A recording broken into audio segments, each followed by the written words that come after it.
सर्वमङ्गलस्वरूपिणे देवी दुर्गाम्बिकायै मङ्गलम्।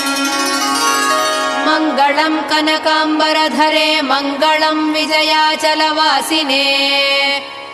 सर्वगुणसम्पूजिते देवी नित्यम् भवतु मङ्गलम्। वरदाभयहस्ते भवानी निखिलेश्वरी। बाला त्रिपुरसुन्दरी देवी नित्यम् भवतु मङ्गलम्। शुभमङ्गलदायिनी शिवे सौभाग्यदायिने। इन्द्रकीलाद्रिनिवासिने तुभ्यम् देव्यस्तु मङ्गलम्। कृष्णातीरनिवासिने गौरी कोमलस्वरूपे। कमनीयकरे देवी तुभ्यम् देव्यस्तु मङ्गलम्। कृष्णातीरनिवासिने